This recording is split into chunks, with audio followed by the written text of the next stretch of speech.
Blackstone Audiobooks presents Perelandra by C.S. Lewis. Chapter 1. As I left the railway station at Worcester and set out on the 3-mile walk to Ransom's cottage, I reflected that no one on that platform could possibly guess the truth about the man I was going to visit. The flat heath which spread out before me, for the village lies all behind and to the north of the station, looked an ordinary heath.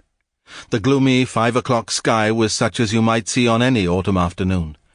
The few houses and the clumps of red or yellowish trees were in no way remarkable.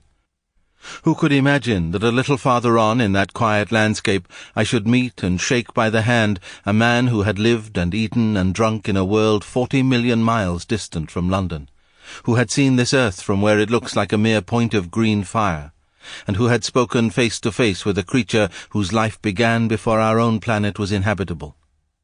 For Ransom had met other things in Mars besides the Martians. He had met the creatures called Eldila, and especially that great Eldil who is the ruler of Mars, or, in their speech, the Oyarsa of Malacandra. The Eldila are very different from any planetary creatures. Their physical organism, if organism it can be called, is quite unlike either the human or the Martian. They do not eat, breed, breathe, or suffer natural death, and to that extent resemble thinking minerals more than they resemble anything we should recognize as an animal. Though they appear on planets and may even seem to our senses to be sometimes resident in them, the precise spatial location of an Eldil at any moment presents great problems. They themselves regard space, or deep heaven, as their true habitat, and the planets are to them not closed worlds, but merely moving points, perhaps even interruptions, in what we know as the solar system, and they as the field of Arbol. At present I was going to see Ransom in answer to a wire which had said, "Come down Thursday, if possible. Business."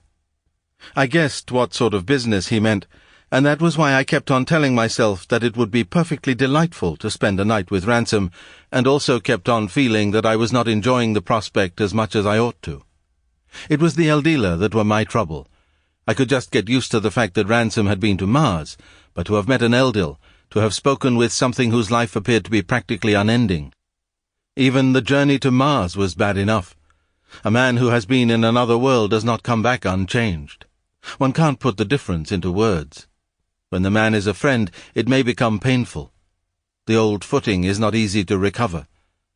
But much worse was my growing conviction that, since his return, the Eldila were not leaving him alone. Little things in his conversation, little mannerisms, Sample complete. Ready to continue?